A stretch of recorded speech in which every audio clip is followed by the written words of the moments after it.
using the same thing. If you are waxing for upper or lower, on the anterior as well posterior, using this to, look at this. The reason you want to do this is to see where the cursive should be. Can you see that? And then using the pencil, marking it on here, on the tongue blade. So what you want to do is when you are looking at this, you can see that the mesial and also the distal cursive of number 3, as well as the mesiofacial cursive of number 2, and the facial cursive of number 4 are all touching. Can you see that? Using that as your guide. So what you need to do is using the mechanical pencil and just outline the cursive of number 4, number 3, and number 2 right on it. Can you see that? I'm using the red pencil, you cannot see. But my point is I want to see where my cursive should be. So what they are is right here and right there. Can you see that? And also remember the facial cursive of number 4, mesiofacial and distal-facial cursive of number 3, and as well as the mesiofacial cursive of number 2, they all touch the tongue blade. So that is when you are waxing, you put your wax up in, and then you put it like this. So you want your cursive is where it should be. Does that make sense? Because if they are not touching or they are too high, you know that you have to lower the cursive down. Does it make sense? Also, another thing, remember the last time that I showed you that you need to mark the length of your proximal contact on mesial and facial, and it's on the mesial, distal, lingual, and facial. Okay, so anybody who has the mechanical pencil, may I borrow?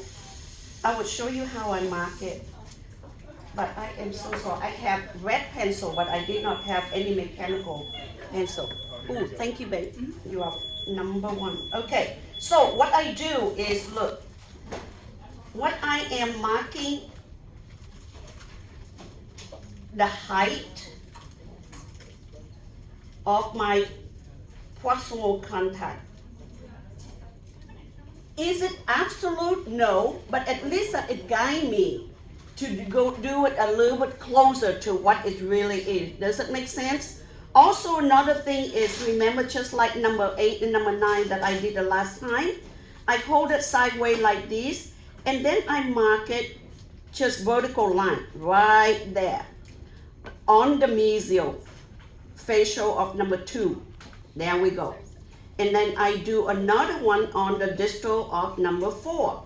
Why I do that? So when I put my wax up in, I should be able to see those lines. If I don't see those lines, which means my wax up are too bulky. So I just need to, to carve it down. Does it make sense? So that is what I use that for. All right. Again, on the lingual. Now, along the way, when you are marking and then when you take it out and you put the dye loop on, those lines are going to disappear. That's okay. If you are not sure, put the original tooth back in, mark it again. But that is going to give you a very good, very closely related to what it should be. All right. Also remember that look at the it's kind of blue. Let me see.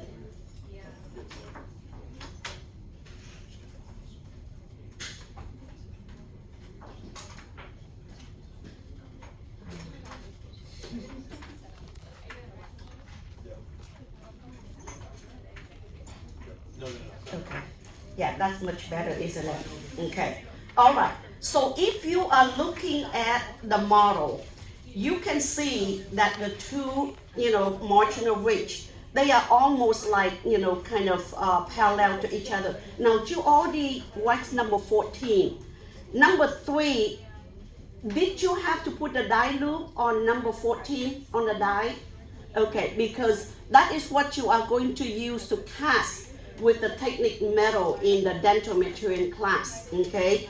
But number 3, I don't think you have to put the die loop on the die, okay? So which means the tooth is going to stay on it.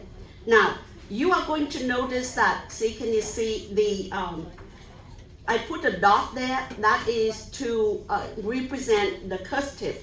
You can see the 4th cursive and the 5th cursive is sit on the lower here. Because of the 5th cursive, the position of it, it makes the tooth look a little bit like square. Can you see that? If not, it's kind of squatty. But because of the 5th cursive, that's why it makes that a little bit wide, facial lingually. All right. Also, I work with some of you. I think that this one doesn't show very well, but on your typodon, you can see that number 3 and number 14, it had a long facial groove. Can you see that? Almost, it's about a little bit more than half. And also at the end of that facial groove, we call the terminus of the facial groove, it has a little bit dimple. Okay? And when you look at that, if you look carefully enough, you can see that it's a little bit indentation horizontally right there. Okay, so it kind of bulging right there, and it bulging right there. However, the cervical ridge, the mesiofacial, that's mean right here, is much more bulging than on the distal facial, because when you are looking from the facial, from the occlusal down, you can see this portion, the mesiofacial and the cervical ridge is very bulging, but it's starting to kind of flatter as it goes toward to the distal. Remember that. Why I told you that? I don't know if your instructor explained it to you, because if you are looking at this, you are going to see right here, it had the big indentation. It's like a curve right there. That is where you need to carve it, because if you let it really bulging right there, it may not be able to sit in the sulcus all the way down.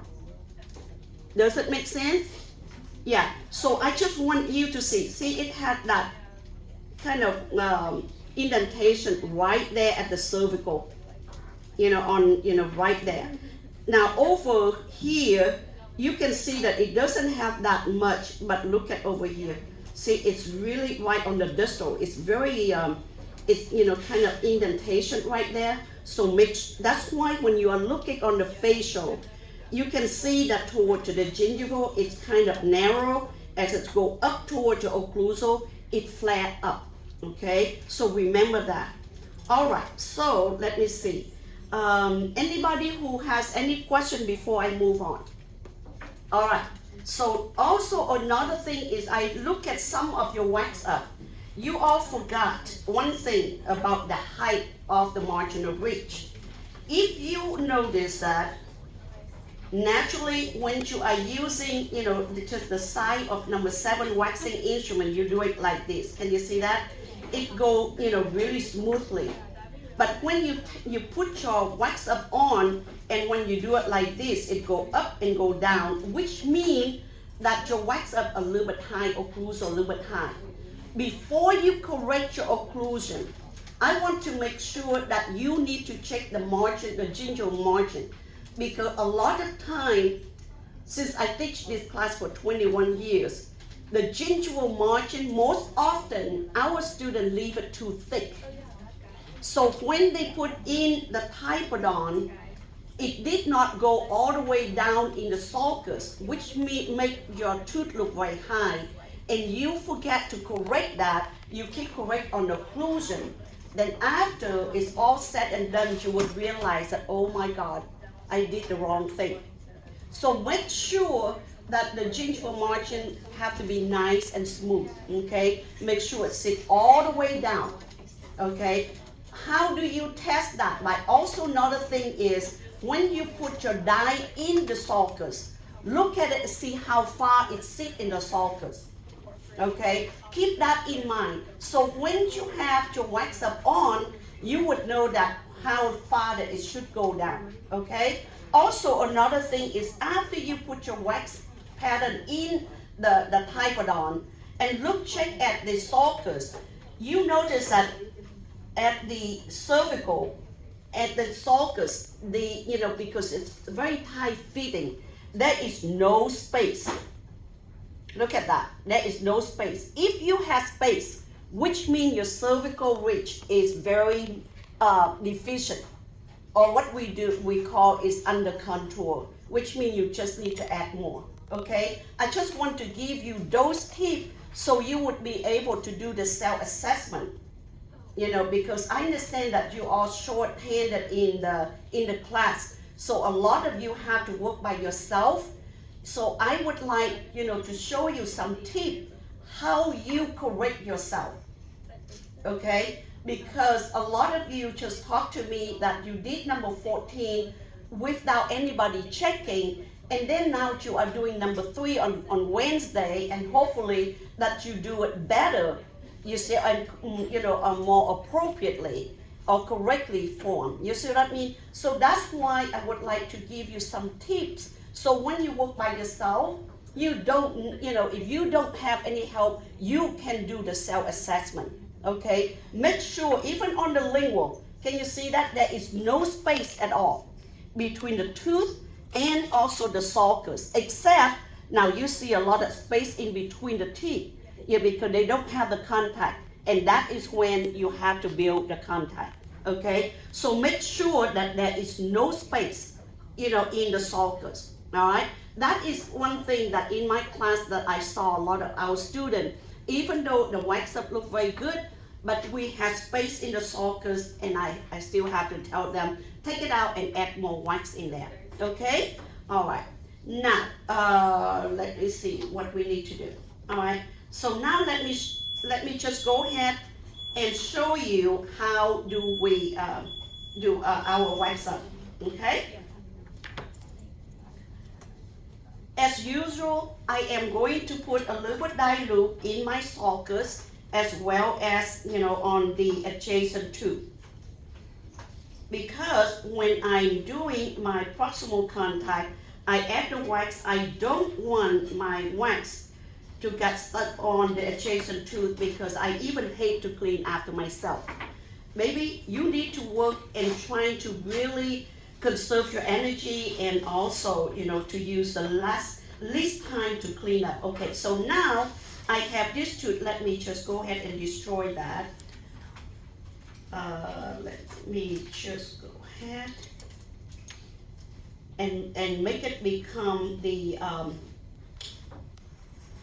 a coping, okay?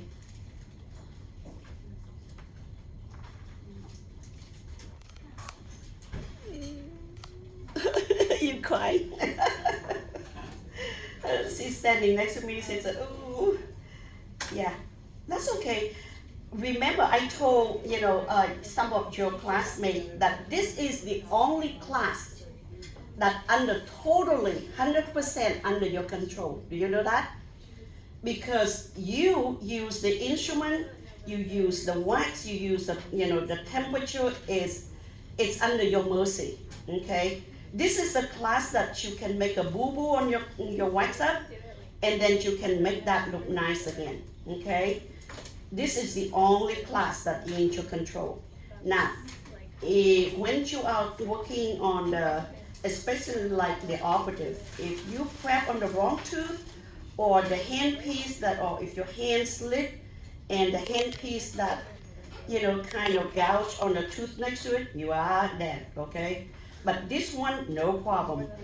If the wax gets stuck on the adjacent tooth, you just need to clean it, that's all. Also, another thing that I would like to mention to you, at each of the sink, there is an instant hot water, okay? That is excellent for you to clean your instrument as well as clean your typodon. But you have to remove your wax pattern out first, okay? If not, you're going to cry. So make sure take it out, and then you can clean, and of course that we have soap there, and because you carve it and wax is everywhere, so you need to really, clean that. Okay. Now I am removing my wax, so I'm going to make it. What, honey? Oh, no, no. If you want to surrounding me, that's fine too. You know, so you can see better and ask me questions. No, I don't mind. Yeah, I don't mind at all. Yeah, the last time there's a lot of students standing here surrounding me. Yeah, oh yeah, no problem. I love to work with our students. Okay, I just want to, okay. Now, when I remove it, there's a lot that it go down to the cervical. I would have to clean it off before I can put it in the typodon, because if not, it would not go in there. See, can you see that? You warm this, okay, and then hold it. See, you can carve it very, very easily. There we go. Now, yes. Talk louder? Okay. I'm talking louder. Okie dokie. Let me remove more wax. So I'm going to show you how to add the contact, okay? Just like before, there are different ways to add the contact. There is no right or no wrong, okay? Whatever that you like at that moment, and there is just no one way that you all follow, okay? Maybe one side you feel like, okay, I do this way, the other side you feel different way. That's okay. What we want is the final product that it look nice, okay? So there is no right or no wrong, okay? All right, so. They're saying that the screen is blurry. Oh, how do you? I think it's this part. Okay. Oh, baby, you want your hand? It's okay. Your I don't need my hands. I don't need my hands. Okay. No, go ahead and adjust that. Because I'm very bad with these. I can't tell. There you go. Is that better, honey? Is that better? Is the screen better? Everybody tell me. Zoom in a little more. A little bit You more? want to get closer? Yeah, get a little bit closer. The closer we get, the more blurry.